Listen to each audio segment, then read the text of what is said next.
I'm Indy Nidell, And I'm Spartacus Olson. and this is a Time Ghost public service live stream where we're going to tell you about some of the stuff that we'll be doing in the near future and just answer a whole bunch of your questions. Right, Sparty? I'm in. That is absolutely correct. We've had a hectic summer behind us. Uh, we were in Normandy filming for D-Day, but we also maybe got married. That was I a got big married. event. Uh, yeah, Little thing, little thing. and a little completely irrelevant to everything.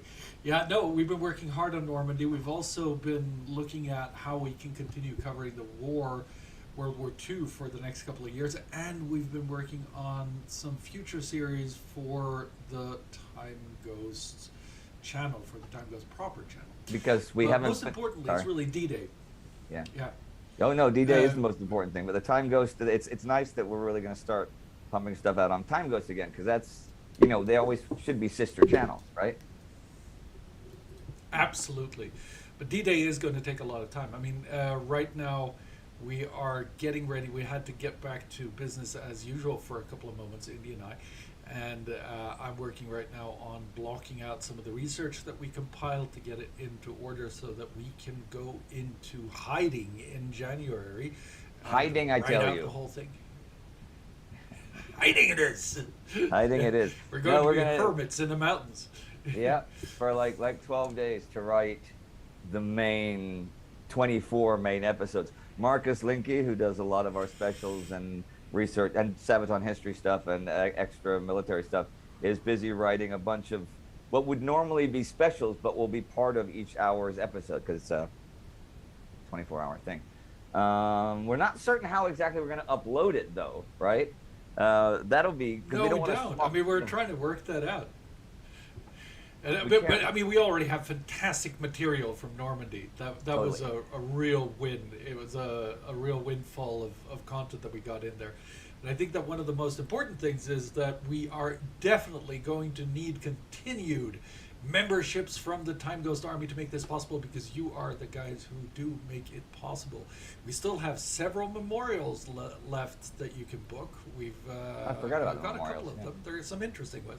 Yeah, I mean, we actually shot one for Canadian First Nation soldiers when we were in Normandy with Yeah. Mark Stenbergen, who is a brigadier who was with us because we had a bunch of brigadiers with us. The brigadier tier is the highest level of membership that you can, the tier, highest tier membership that you can have in the Time Ghost Army. That's our highest officer And we level. put them to work. And We put them to work. we Why not? did. I figure as long as they're hanging out with us on Utah and Omaha beaches, they might as well hold lights and things like that, so we can film properly. Um, that was But a it was a good. real pleasure. And I mean, Yeah. We shot a good 6 hours and possibly more, not just of material, but of usable material that will be the uh, in the actual special. Sparty, are you banging your microphone? Somebody's banging a microphone, and it's not me. well, it has to be me then. If it isn't, well, actually, it could be banging my desk, and that bangs my microphone. Okay. Because I thought banging my desk is something I should be doing during a live stream. Yeah, that's vaguely sexual. Hey, should we answer some of these questions and comments that people have written to us? Yeah. Yes, absolutely. Okay. Now you look charmingly and handsomely into the camera, and I'm going to read this thing that Rick asks. Okay. So you look in the camera, and I'll read this. Okay. Okay, I'm Rick. doing that. Okay. This is a question for both of you. Okay, both of you. And if anyone else is present filming you, then them too. So I guess Ian too. This war has been going on for a while now, and although for us watching this week by week, at a certain point you don't notice the passing of time, but then you look back and go, damn, it's been 4 years already. In that time, I've enrolled into colleges and finished college, lost and found loves and more. So he's lost and found many things. Could you guys reflect about all the noticeable things that happened in your 4 years of making this show, and just stand still with how it must have felt for the millions of people that had their life either put on hold or ended by this conflict? Thank you for the great work, and best of luck to you all. Greetings, Rick. Um, Noticeable things that happened at 4 years. You mean about the you mean about the making of the show, I guess, because anybody could watch the war. Should I start this or you start this? No, you go ahead, Indy. I mean, milestones or watershed moments. Obviously, the first shooting session in late August, 1939. That was a big deal, and of course, the channel, the first episode going live, and suddenly having a couple 100,000 subscribers and hundreds of thousands of views, and realizing that people were really waiting for this. I mean, I was still doing the Great War at the time. For 3 months, I was writing and researching 2 world wars at the same time, and those are a tough couple of months. I think some real watershed moments, the Paris trip, when we did stuff with Sabaton, and also did a bunch of filming for ourselves, the road trip to Paris. I've been to a bunch of the World War I locations when filming the Great War, and that was okay, and that was important. But for the Second World War, it's nice to do a first one to really see where history books are wrong, because you can physically see that what they say happened is not what happened. Like a bridge was in fact blown when they say it wasn't blown, and to see how the mechanics work of the race through the Ardennes, and how it could have been maybe not prevented but halted or slowed. That was really eye-opening to see that. I read so many World War II books. I don't know. Well, you probably have an idea just by the amount of content we put out and stuff, but to see that so much of them can be mistaken about something that could be really major, that was really eye-opening. And also the historiography of the China War, to know that no matter how much we dig, we're never really going to know what happened there, is really frustrating, but eye-opening as well. It's really things like that. I don't follow milestones like 100,000 subscribers or 500,000 subscribers or whatever. I did that more during the Great War because that was new, and I didn't know that was going to be a big success. I assumed this was going to be a success because that was a success. I don't know. What about you, Sparty? Well, I mean, I think the question also goes to how the passage of time over those 4 years has been experienced by us in comparison to the people of the war, if I understand the question correctly. And I think that our work reflects that pretty much. I mean, we literally started this in a shed in our backyard. We're still doing it in a shed in our backyard, but it's now a bigger shed. It's a bigger shed, and the shed has a lot more technology in it, and we're a lot more people. But I think the most tangible thing is probably when you look at outside the rest of the world. I mean, we've gone through a pandemic. We're still in a pandemic, although many people are now saying that it's endemic, but which is very similar to what happened at the end of World War I. We've got a new war in Ukraine. All of these things, I mean, it makes the 4 years seem very, very long. And I'm fairly certain that it felt that way for people back then as well. And one of the things that I've noticed while doing War Against Humanity is very much how it becomes the everyday, the drudgery of terror, horror. It just rolls on. You kind of get used to it. I mean, I started studying the Holocaust when I was 10 years old, so 44 years ago. And it was, of course, devastating, and it was very emotional. But I have to say that diving back into it, like I've been doing for the last 4 years now, was a new level of really shocking terror that I faced. But now, 4 years later, I'm kind of looking at it, there's another trainload of people dead in Auschwitz, oh, that's terrible, and it kind of, you get used to it. That doesn't mean that you kind of, it doesn't become more trivial, or it doesn't become easier to deal with. It just becomes reality, and that kind of sinks in. And I think, at least for me, that has taught me something about this war. It's taught me that 4 years is a long, long, long time, and we still have some ways to go with this war.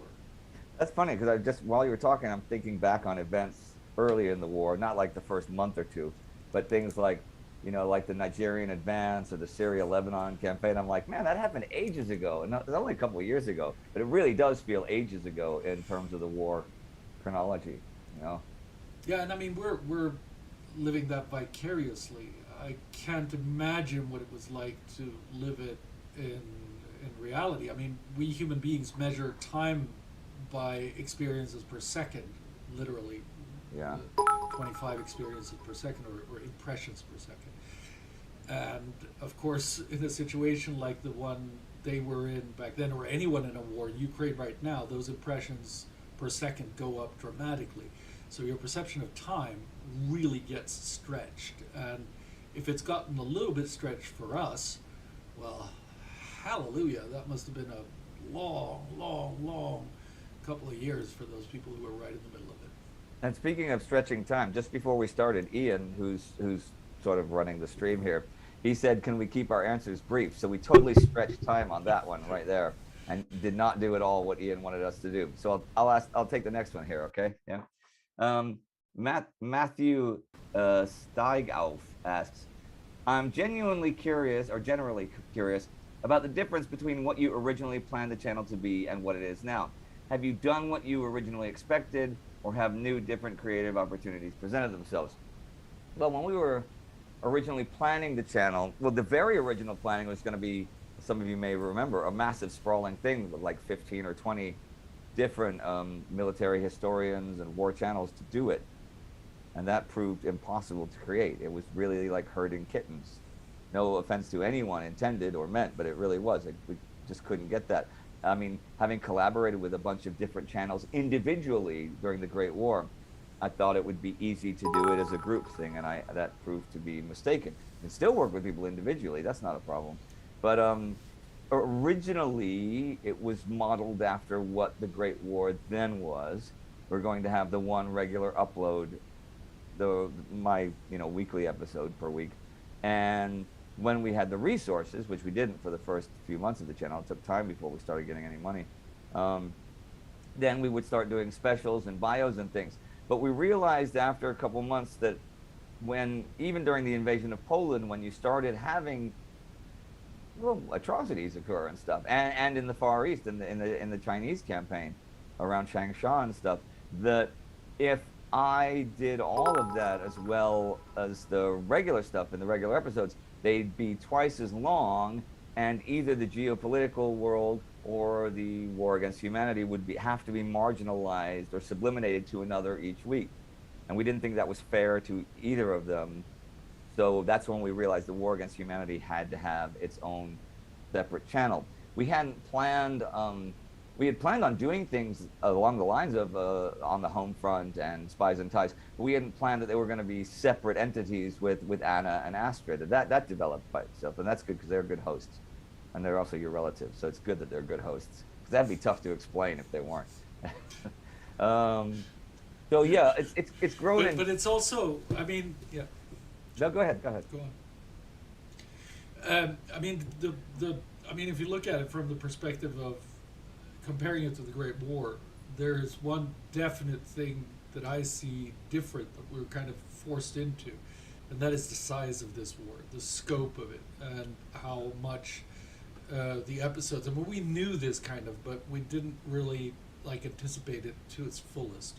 So when we planned it out, and I think it's clearest when it comes to the War Against Humanity, our plan was we're going to have one episode of War Against Humanity a month, because that would do it. Lo and behold, we went for bi-weekly. Then from bi-weekly we went to weekly, and that's where we're at right now. And they're long, and I'm still having trouble getting them down below 3,000 words because there's just so much going on, and we have to do justice to historiography. And I mean, Indies, you're in the same situation. I mean, your episodes are pretty much the same length. Go ahead. The scope that has been to a certain degree to the detraction of what we wanted to do and what we still want to do and what we will now do, which is dive into the topical things. We did it for a while, but then all of these things caught up with us. We had to do War Against Humanity every week. We launched, we look, oh God, we're not covering the spies. Let's do that. Let's Astrid do that. We need more coverage of the home front. And along the road, the topical videos had to be scaled back. And that is exactly what we're about to change right now. We're working on it. We have a new writer on board. Well, he's not a new writer. He was writing with us when he was doing his master's degree. But James Newman, fantastic guy. He's been working with us for almost a year now, but on a total freelance basis. And he's now on board. And he's started to put out specials. I'm recording the first couple that he wrote in this batch of specials. I'm recording them tomorrow, actually. One about the Gulag system and the other one on explanation why Is that anti-Semitism that is is so actually simple. what's been missing the last 7, 8 months is, with me getting married and everything and the boat and stuff, we haven't been able to carry on with the specials. We knew we had 6 years. Oh, I mean, many years of war to cover. I have no idea how long this war is gonna last, but I do miss the specials and stuff. So it'd be nice that we're really getting them back on the go again. Your mic It's still also makes had noises. some. It's also had some consequences for us when it comes to viewership, because the fact of the matter is that while you guys who are watching right now and the Timeless Army watches our regular content and new viewers keep on coming on board, we've really broken through YouTube's algorithm very much with the specials. And so it's really essential if you want to get the message out, which we do, about what all of this history means and the exciting, it is exciting. I mean, even my part is exciting. It's terrible, it's sad, it's tragic, but it is exciting and it's really valuable for us to learn and work out how can we make a better world based on the mistakes and successes over the past. But so the specials are really important for people to be able to discover us, and that really is only thanks to the Time Goes Army that we've been able to do that. And of course, well, we know that there's a recession. There's not a recession. There's inflation. There's recession threatening. Everybody's really worried about their money, but we're really thankful that very, very many of you have stayed on, and we hope to gain more because we really, really need to expand the team. We took the risk now, and we took James on board because we have to. We don't have a choice, otherwise we won't be able to do this. But it's only thanks to the Time Goes Army that we're even able to take such risks and go ahead and do it, because we're a big team. It's become a big thing, and the Time Goes Army is part of that team, as we saw in Normandy. Yeah, that was cool. I'm gonna go to the next question here from Sinclair Hado. When Germany took over the Netherlands, why didn't Japan and Germany agree to let Japan take Dutch holdings in the Pacific to help with material shortages? It's not like the UK was in any position to stop that, and it would be similar to what they did against the Germans in World War I. Well, when Germany took over the Netherlands, it doesn't mean they took over the Dutch East Indies. Their colonies were still independent. They were still run by the Dutch government in exile. I don't think that's what you meant, but that's got to be clear.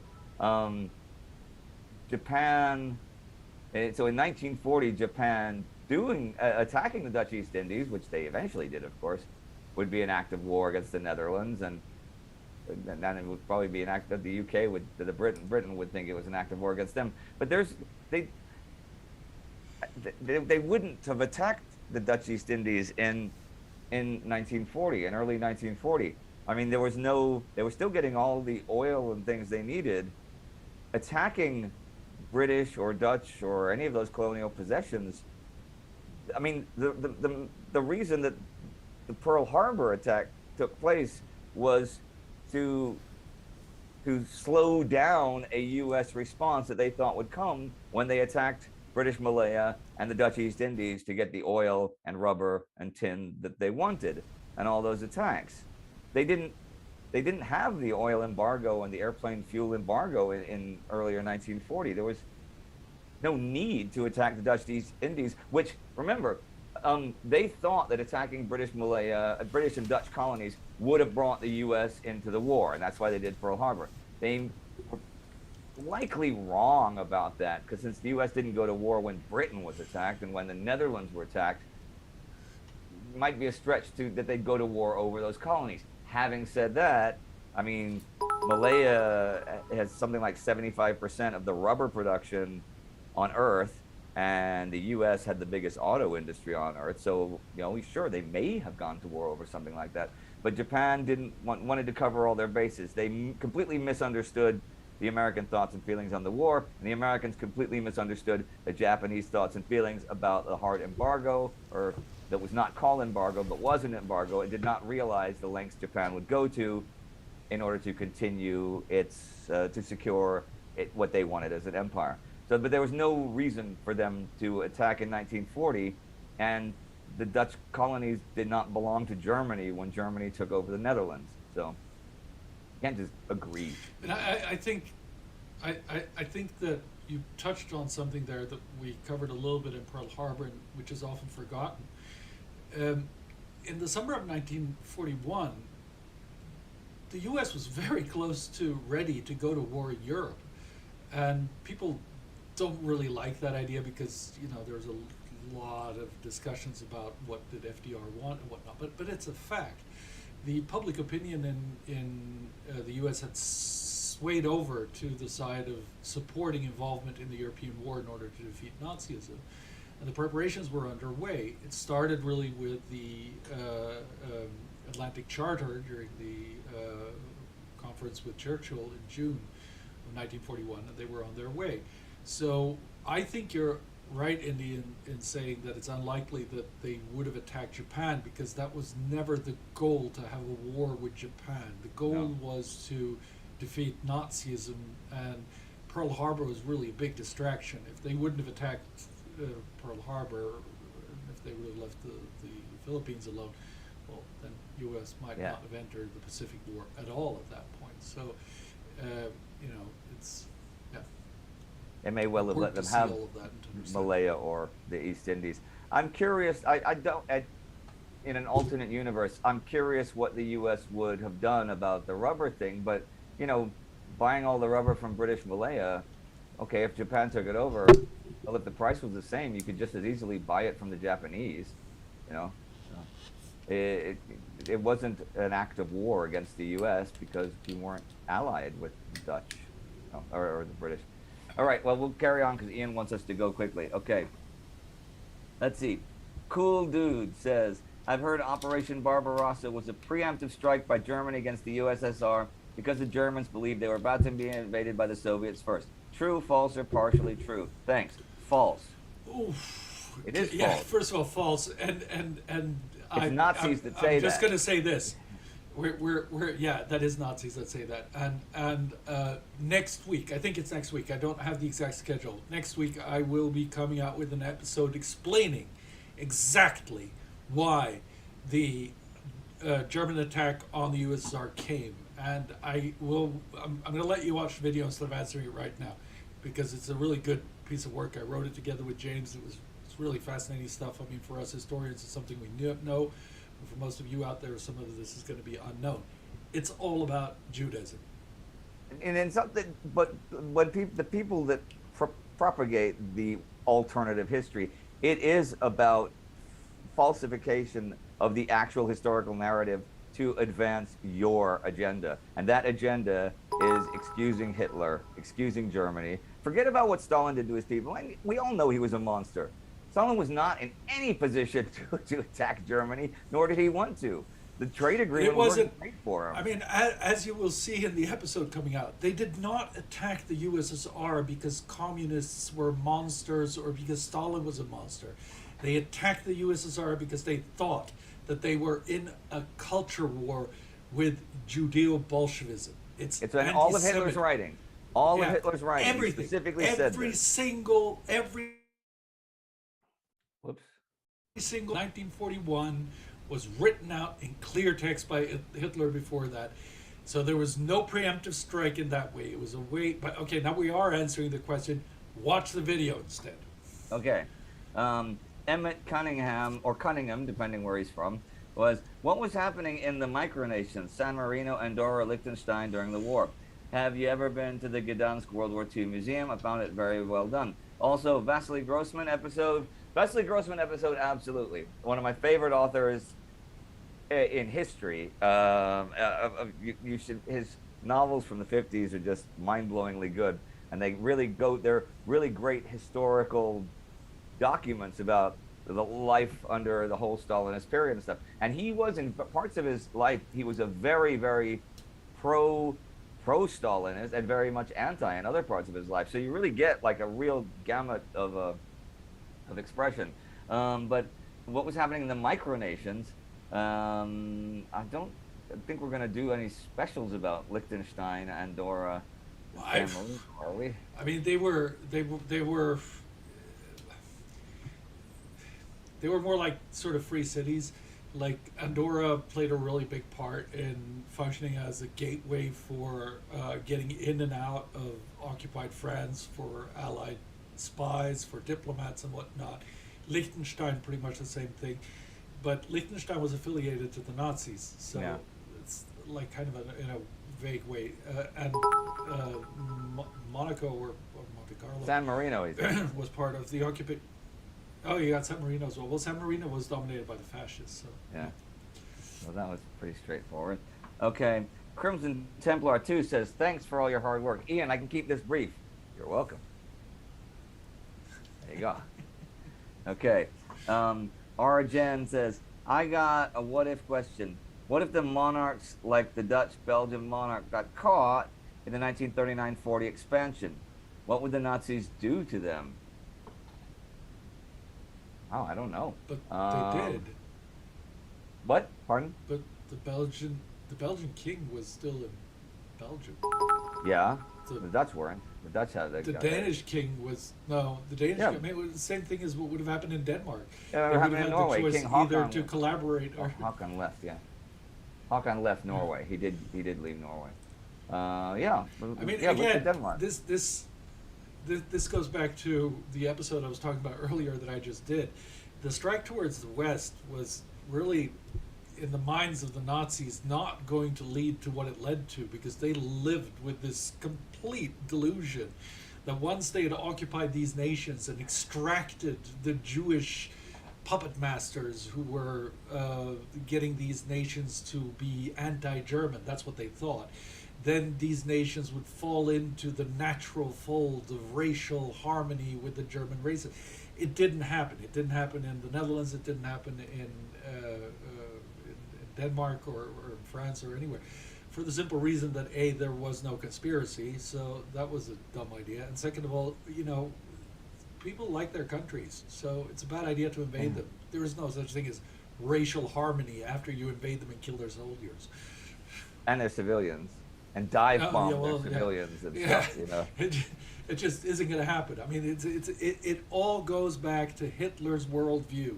We're seeing it on the world stage at this very moment. That there's been a lot of talk about Putin being rational or irrational, and I think another historian actually answered that and said, "Well, no, but wait a minute. Within the framework of thinking, he is rational, and that goes for Hitler and for many aggressive expansionists throughout history. Within the framework that they have created for themselves, it is a rational thought.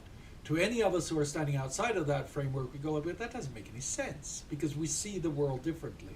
Hopefully we see the world the right way, and they don't. History has shown us that that is the case." All right. Were there legions in other armies, like in the German army? Any plans to make a video about the Latvian SS Legion? We're not going to make a special about the Latvian SS Legion. I'll tell you that. We are making the second part of foreign SS divisions, and the Latvian will be covered in that one. There you But go. we will not do one on Latvia specifically, and actually James has that on his writing list right now. So we're. Oh, I didn't know he was working on that soon. That's great. I don't know if it's soon, but I mean, I did part one with the early recruitments when Himmler started recruiting back in 1941. And I think we're coming out now in early 44, because that's when the recruitment picks up again. So in a few months. Okay, that'd be cool. Well then, oh, and as to legions and other armies, well, all the armies were structured differently. I mean, they had similar structures with similar officers or commands, but you can't ask a question like that. That's I mean, you always had elite and separate or different units in any army. Well, the armies with the most foreign legion was the French and the British, of course, because they had their colonial forces in them. And Yeah, the sure. colonial forces in the French side ended switching sides a couple of times. But As the French, you do. as you do. But the French Foreign Legion might be the most equivalent example, perhaps, but that's also a very, very different kind of force. So They had a dog in the French Foreign Legion. Snoopy served in the French Foreign Legion. I saw that in loads of Peanuts comics when I was a kid. Snoopy marching around with his, kepi and stuff. So yeah. we never did. Did you cover that in detail? What they did during the North African campaign when they helped? Yeah, you did, right? You went into some. Did I cover what? When they helped get the desert foxes out of, or the desert dogs out of the out of Al Alamein and all of that. I did not cover that in detail. I don't remember covering that in detail. That could actually be a special, something about the French for. Okay, I'm getting an idea for a special there that could be really fun. Okay. Yeah. About the desert dogs. About Yeah. Snoopy. Snoopy. Yes, about Snoopy. Yes. But he also fought in the First World War. He was a flying ace, I mean, in the First World War. And that's pretty impressive, too. Yes, So, yes. he got a lot of dog houses shot down, though. Did he say? Did him and Charlie Brown serve in the same unit in World War One? Charlie Brown did not serve in the First World War. Oh, he did not. Charlie Brown served in the Second World War, as we know from No Bullets Fly, the Sabaton song, right? Which, that comes in December this year, doesn't it? There'll be some cover that story. I'm not going to tell the story now, because you'll get the story in just a couple months. Or you can go to Sabaton History and get the story from the No Bullets Fly episode. It's about Charlie Brown. A different Charlie Brown, but still. Planes. A little bit about planes. Hello, do you guys plan to do anything on the Louisiana maneuvers? Do you plan to travel for? We already covered the Louisiana movements. Oh, I missed a question too, but we talked about that. We did already talk about that. It was in Out of the Foxhole. People asked us a question about it, so you'll have to go back through Out of the Foxhole to check that out. But we did talk about that, and so no, we don't plan to travel for it. Traveling is still tricky, especially traveling to the States. We don't have the money to go to the States. We wanted to go on location for, to do the Pearl Harbor stuff, but one, it was the pandemic, and two, you'd be surprised. It takes money to get people and equipment halfway around the world. I'd like to go on at the beginning we said, if you look at our Patreon page and you see we are very transparent. We want to be transparent about what our income is used, how much income we're making and how much we use it. And with the decline on the YouTube side, Patreon, it's always been like over 80% that we get in, well over 80%, most months like 85, and now we're over 90% of our income is coming in via the Time Ghost Army.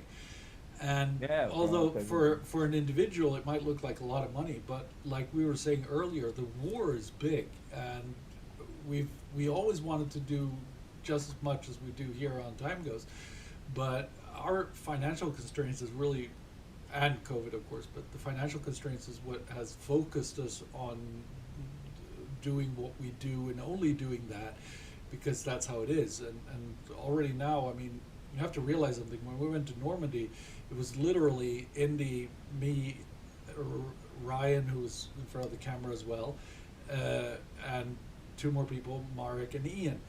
And we were doing everything. It came down to what Indy said earlier. Our brigadier tier members were there. They helped us carry lights and put up cameras and stuff, because that is how we produce this, because we need the researchers, we need the editors, and we need to pay for our archive, and that kind of eats up all of our budget. And then of course, we need to live as well. So they also procured our harems as well.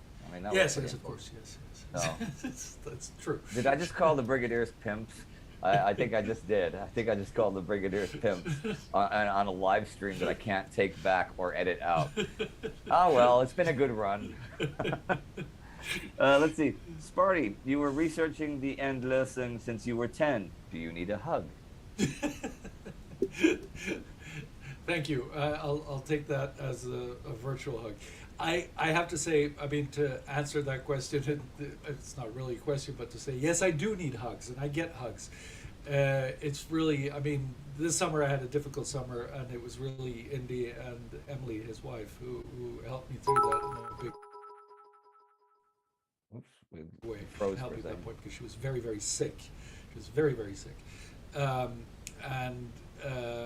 That during those couple of months when Astrid was in hospital and recovering, I really, really, really had a hard time, to be honest.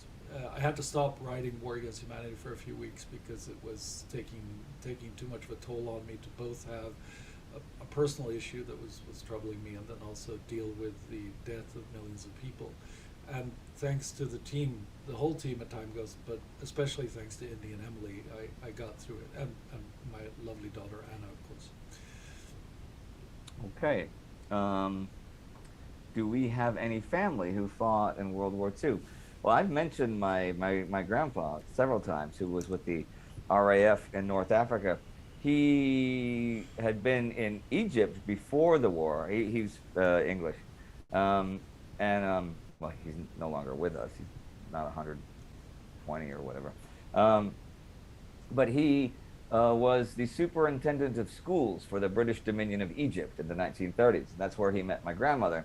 And my uncle was born in the late 30s, and my mother was actually born in January 1940. So the war had already started, and she was born, and then the African War began, and she was evacuated to South Africa, and then they were sent. She didn't see England, which is where she grew up, until she was 5, because she spent the rest of the war in South Africa with Grandma while Grandpa was in North Africa. He was an Arabologist, though. He spoke a bunch of medieval languages and stuff, and did a lot of work with that. So I think he's the only relative that I'm really aware of that fought in World War II. Having said that, my father's mother, her name was Eva Nidell, but she was Eva Dermansky before that, and her uncle, Aaron Dermansky, he designed the buttons for the U.S. infantry uniforms. He did that. He was an artist. He was a famous artist. He has paintings in the Smithsonian stuff. But they hired him to design the button. Apparently, you needed an artist to design the button that was going to be mass produced for the uniforms. That's what Aaron Dermansky did.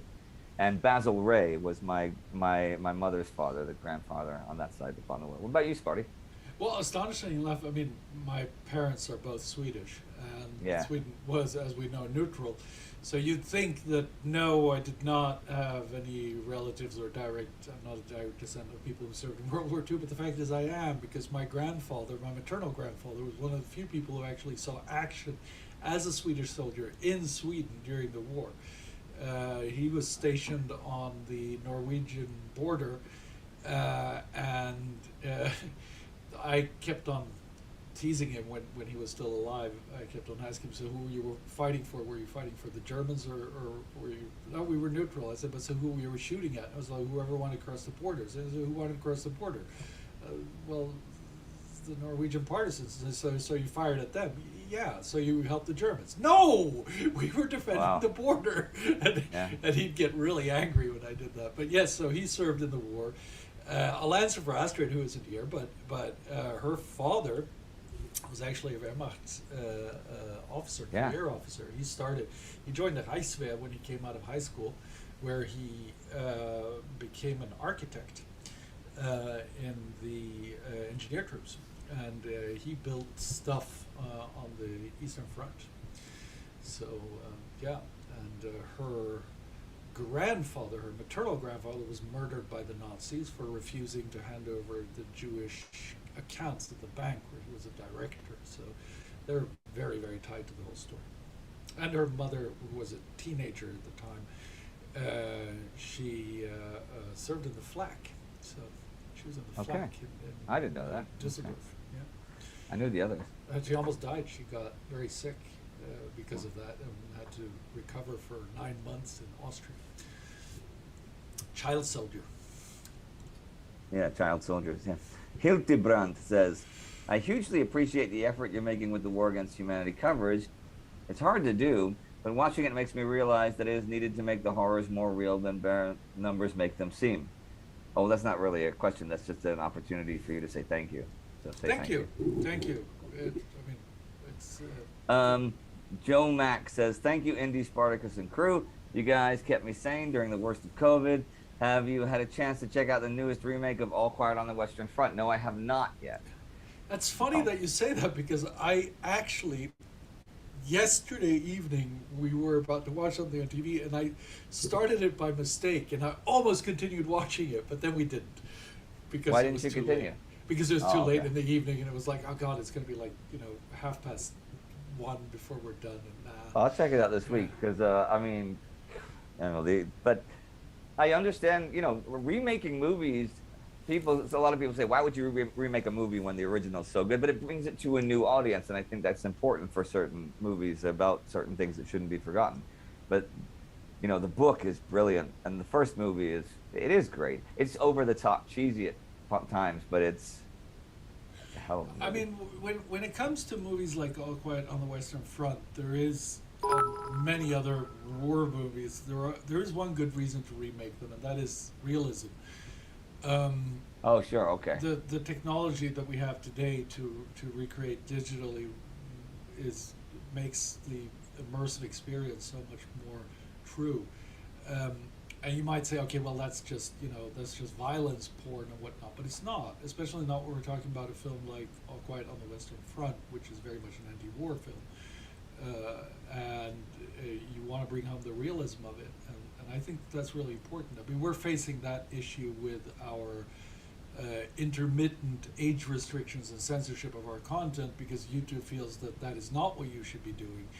I just think that's very wrong. I'm a proponent of showing the war in all of its facets and colors and horror, because we're not doing this in order to promote war. We're doing it in order to show that war is not a bad idea. It's fascinating as it is. I mean, I'm a hardware buff. I do war against humanity. I'm against war, but I really find warplanes and tanks and stuff, I find them fascinating, and as many people do. But that's not why we want to show the full color of war. We don't, because that is sanitized. We want it to be seen for what it is, and that's why it troubles us that YouTube age restricts us and thereby also demotes it in recommendation, which is yet another reason why you need to join the Time Ghost Army, because the Time Ghost Army is what saves us when YouTube does that. They knock out our feet from under us, and the only ones who catch us at that moment are the Time Ghost Army members.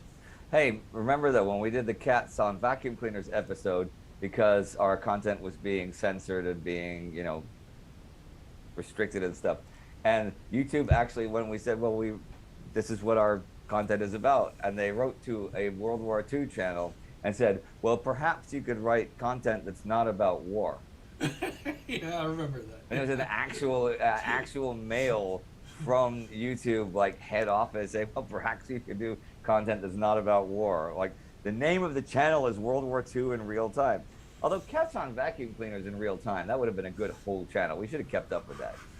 We should have done that. I mean, I have a long history of a relationship to YouTube that is contentious, to say the least. I love YouTube. Let me be very clear about that, because they have enabled a revolution in media that we are part of. So we're thankful to them for it, and it would be really wrong to just, unload on YouTube and whatnot. I've been working. It's where we work. It's where we work. Yeah. And I've been working with YouTube now for, 15 years? Yeah. And been working at the very top of YouTube. I've had to do with top management at YouTube many times. I've been invited to YouTube to large conferences, to their management conferences, to hold keynotes about what can be done better in many ways. And it's always been a very, very difficult relationship, because what they don't like, what YouTube doesn't like, is when you speak frankly and openly about things, because they are very, very corporate, and that is what bothers me the most. We have no way of, even I know so many people at YouTube, even I can't penetrate the stone walls that they've set up in order to keep us out of it. And it really has to do with corporate responsibility. People say, oh, it's because they want to, they're in the media cabal that wants to censor. No, that's not what it is. It's all about shareholders and all about the SEC, the Securities and Exchange Commission. It's all about corporate responsibility and staying away from lawsuits and all of that. So the legal department at YouTube has set up stone walls that makes it impossible for even somebody like Susan Wojcicki to go in and actually do something when something needs to be changed on an individual channel, because they don't want that to happen. So it's incredible to the Time Ghost Army that we can do this. That's how we started working with the membership idea back at the Great War already, because we had previously been, they changed some rules, and we'd previously been able to do pretty much, whatever we wanted, because we were very, very well connected to YouTube. We had a lot of channels. We had 3,500 channels at that time that we were working with in different respects. Yeah. Mediacraft, yeah. And so we had a lot of clout and we had a lot of say. But just as we started doing the Great War, YouTube changed the rules, and they more or less told us they actually started by taking down some of our videos. I don't know if you remember that, Andy, but they took down some I of the remember. videos. Yeah. And I raised hell. I mean, I literally went all the way up to the very top in San Bruno in San Francisco, and got very, very angry at them. And they said, okay, fine, we'll let you do it. You can do war content. And eventually they loosened the rules a little bit so other people could as well. But what they did not do was release our content for monetization. And of course, I had our corporate people breathing down my neck, saying, well, you can't have a program that doesn't make any content. And that's when we came up with the idea, okay, Money, well, this is important. Sorry, that doesn't make any money. Okay, it we only got costs it. money. And that's when we came up with, and right about then Patreon was a startup that had just started, and we said, okay, well, why don't we try that?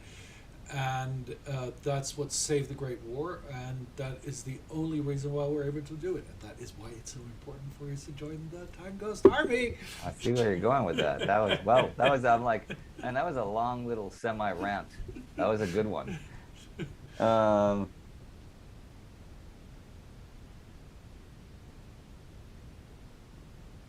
Okay, let's see. Thanks for the content. Oh, Hontas Farmer. Thanks for the content. How much of the early Cold War will you wind up covering? I.e., in a documentary, Battlefield Vietnam said the French rearmed Japanese POWs to retake the colony. It's funny that you mentioned that, because when we did on the Time Ghost History Channel, when we did the Indonesian War of Independence, in the first episode, you see, and if you haven't seen this, you should see this.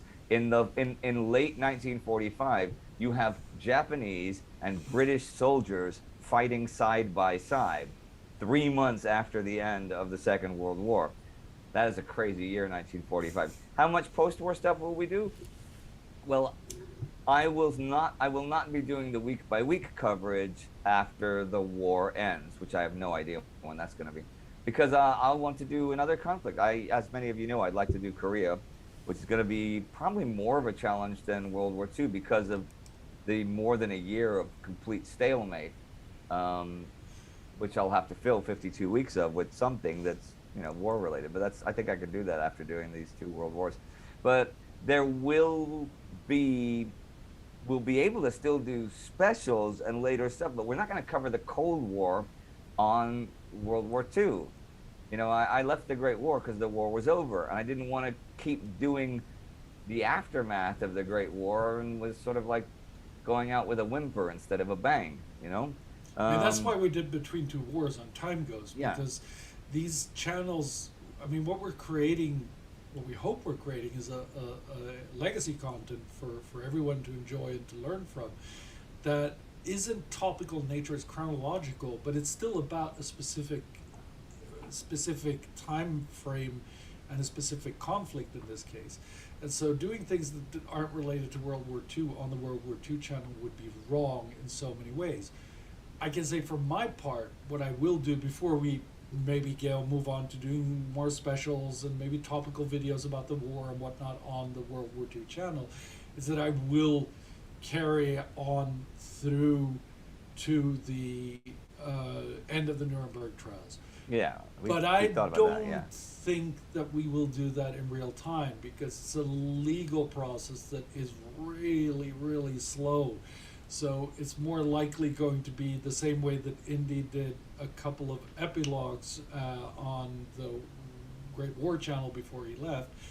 And I see that very much the same way. So come, end of the war, whenever that comes, we will go in and we'll do a couple of specials about that. But when it comes to the Cold War, we haven't really taken a firm decision on this, but we've talked a lot about it.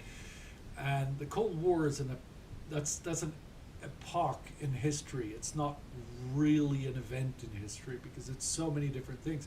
And we've already started covering the Cold War. We did the Indonesian War of Independence, we did the Suez Crisis, we did the Cuba Crisis, and there are many more that we might very well cover on Time Ghost. I doubt that we will make a Cold War channel for the very reason that I said. Korean War is also part of the Cold War. even if it's a hot part of the Cold War, it is part of the Cold War, and it's a very central part of it. And so is the Vietnam War, and so is the war in Afghanistan. And there are so many hot wars that are part of it. And then again, so is the space race. And that is actually where I wanted to go, because we were talking about developing new content. And one of the things that we want to work on, we've wanted to do this for a long time, but for the very reasons I mentioned in the beginning of this stream, just having to focus on so much content for World War II and not having both the financial, or neither the financial nor the human resources to do as much as we would like, we've kept on pushing it back. But I really, really, really want us, and again, it depends on the Tango's army, but I really, really want us to get down to doing the space race, because Indy and Astrid and I have talked a lot about this. The three of us are very passionate about this, because it's more than just rockets and racing for the moon. No, but it's the Cold War in microcosm. It really is. Oh, it is. It really is. You know? And it'd be so fun to use that to explain those 15 years, basically, of it's a little more than 17 years actually. Those 17 years of history through the lens of the space race, and you get so much. You get the youth revolution, you get the civil rights movement, you get, of course, the nuclear arms race. All of this comes into it, and it's really, really interesting stuff. I mean, and it's also something that's very important to remember with our current content and our future content, that we do chronological content. We don't do place-based or vaguely chronological, or jumping around the world. We do week by week, month by month, day by day, something like that. As many of you know, there is actually a Cold War channel that was the Kings and Generals did it, and it looks like something we might do, except it's not chronological like we would do. Nobody does that except us. Were we to cover the Cold War, it would be week by week or month by month, and that's a 45-year channel. Like, if you did it year by year, that'd be a year. Yeah, but month Indy, by month, so. But Indy, it's also not it's not the Cold Oh, you disappeared. War chat. History of the world. It's the history of the world from 1947 to 1991. I mean, that's like, it's the history of the world. We tried that. We tried that. The history of the world according to Indy's That was party. the first thing. That was our first project we were ever going to do back in 2001, 2002. But whenever you think about what we might be doing in the future, you must realize that whether it's a thing like Cuba that's covered day by day, or World War II that's covered week by week, or the Indonesian War of Independence that's covered year by year, it's going to be in a chronological format like that. It's not going to be just an episode about these guys and then about this battle and about this, which is what like the Great War does now and what the Cold War channel does. That's not how we work. So when you ask us about covering the Cold War, really think through what chronologically you wonder what we would like to cover and what would like us to cover, because I'm all ears. I mean, doing the space race, doing like, from like 55 to 73, really, right? Doing that not year by year and not month by month, but maybe quarterly. That'd be great. That would take us a year and a half to do, and that'd be a fantastic thing. And to have the specials covering different aspects of culture and different people, and like the specials we do in the war, that would be great. But it would still have to fit how we cover, how we work. Because no, we're not going to do like what the Cold War channel does and just cover aspects of the Cold War one at a time. I mean, if you look at, we did this once already with Between Two Wars, where we more or less, we covered them year by year, but we did several videos for every year. Right. And before we were done with that, that was 56 episodes, and we were still not completely satisfied with all of the topics we've covered, and we did start, but again, we had to dial that back because of the war couldn't afford growing season and two. growing. I liked season 2. I thought that was good. It was doing really the nice, but it was stuff. taking too much effort away from the war, and with the bigger the Tango's army gets, the more we can make. Let me ask another question up through here. Okay, let's see.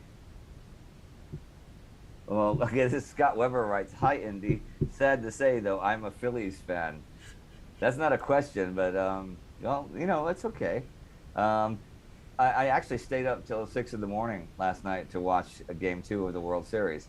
And one thing I was surprised with, the last time Houston played Philadelphia in the postseason was in 1980, and in the five-game NLDS. And I went to Game Five with my mother in Houston, which you guys won. But games two, three, four, and five were all extra inning games. And game one of the World Series now was extra innings. I was kind of disappointed that we didn't carry on the tradition of endless extra inning games last night. I was happy we won, but I'm sad that you're sad to say that you're a Phillies fan, because I'm pretty happy to say that I'm an Astros fan. Especially today, right? Yeah, well, it's 1-1 in the series, right? I know. A question for Sparty here. Time Traveling Sun asks, a question for Sparty. Will you be covering the Chichi Gina incident in your War Against Humanity series? In your research, have you found anything similar that the U.S. or allies did in the Pacific?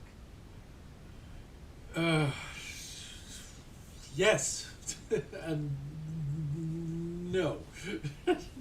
That it's a loaded question. I get these in the comments a lot, and I don't like comparing things that happen in my series, because they need to be seen for what they are and not for what they are in relation to something else. And it really boils down to the simple fact that every single death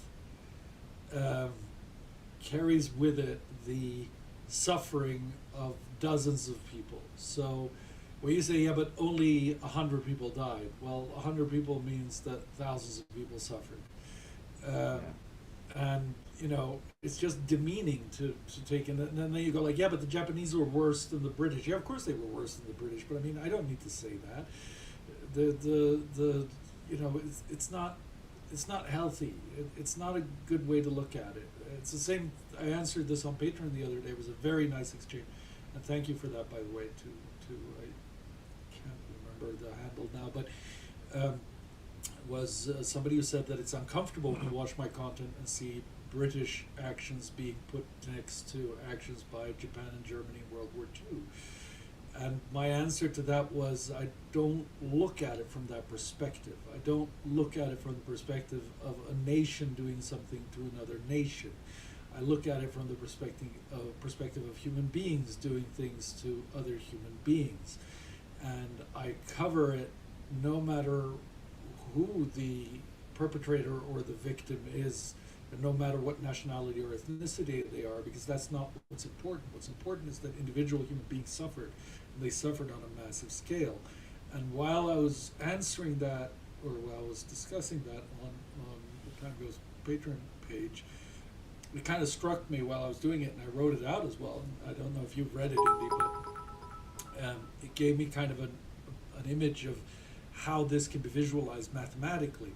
It's basically a two-dimensional chart, and on the y-axis we have starts at within the confines of the laws of conflict and war, and goes up to illegal, and on the x-axis it goes from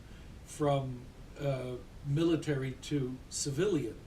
And if you plot a line now from the top, the end of each axis, right, you get a diagonal. Yeah. What Indy covers is basically the left lower end of that, and what I cover is the right upper end of that. And of course there's a gray zone between them, where we end up overlapping. But that is basically what it is. What there isn't, and that is really, as so often, what is not covered is really important. And that goes again for both Indy's and my content. There isn't a z-axis that goes from United Nations alliance to Axis powers, because we cover it no matter who it was about. So that fills into the whole thing. We don't have that kind of thing. And I mean, in my case, it becomes a little clearer than in your case, Andy, but I mean, in my case, it is not war against the Axis powers, and it is not war against Nazism. It is war against humanity. And that's really, really important to remember. And that's also, at the end of the day, that's what we've been doing from the get-go, From the first day we started doing this when India started writing in June Oops, you froze. 2000, we made a pact with ourselves and said we don't want to do this from a perspective of one belligerent or one nation. We want to do this from the perspective of humanity on a global level. That's what we do. That's our brand. That's that, and Sparty, I'm going to use that to wind this up.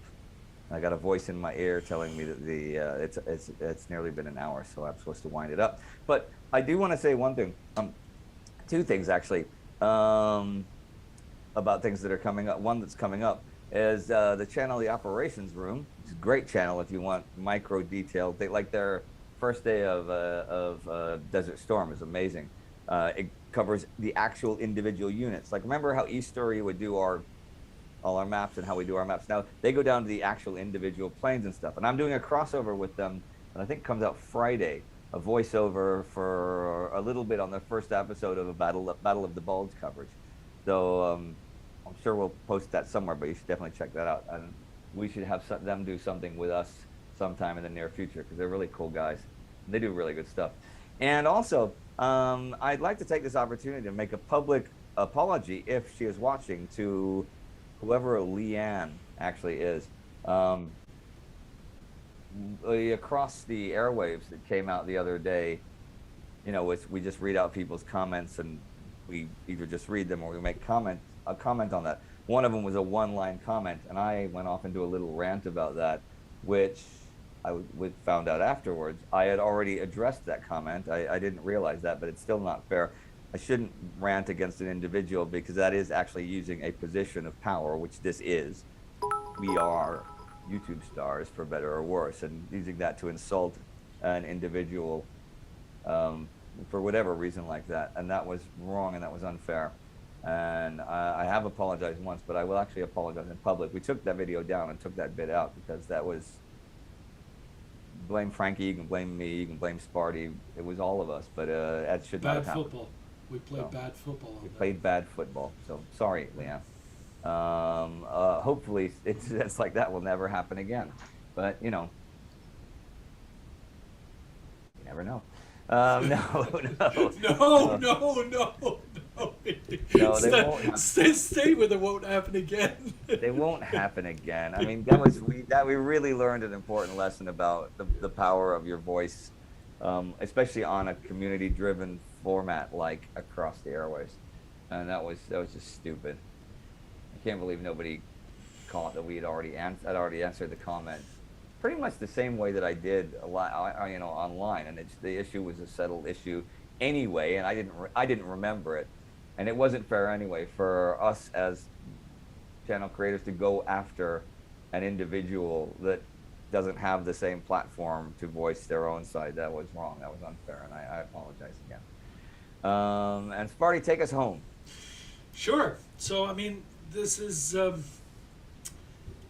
we're going into the part of World War II in the next 2 years that has been covered probably the most in Western media. But I can assure you, the way that we're going to continue covering this, you have never seen before. Well, nobody's ever done a really great full documentary on the reconquest of Barbarossa in early 1944. Nobody has. And that is coming up. Yeah. we're going to. And I mean, we've been sort of like I said, it's been a tough summer for many reasons. For me personally, for Indy, it's been a great summer personally. I know, and congratulations again. It was a great honor to be your best man. Yes, it was. And yes, it was.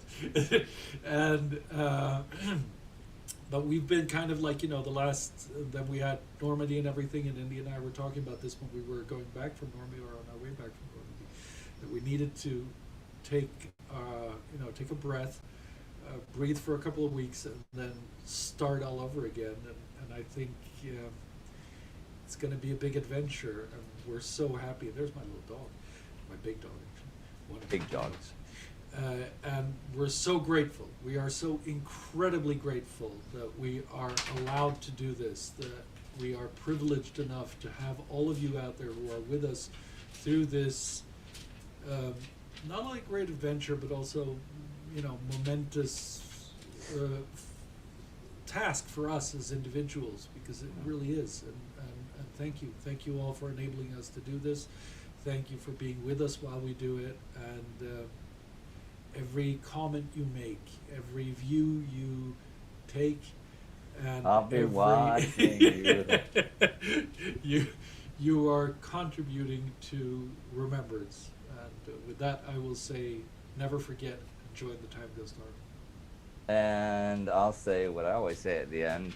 Well, I usually say, don't forget to subscribe. See you next time. But you're probably already subscribed if you're here. Thanks for this. I enjoy these, and I like the questions. You can usually do them all night. We usually run way too long and stuff. But Sunday night, we changed the clocks here in Europe, so I'm missing an hour of sleep, so I'm going to go to bed with my wife. Yeah. But I will see you next time. All right? Ian, take us home. Bye, everybody. See you next time.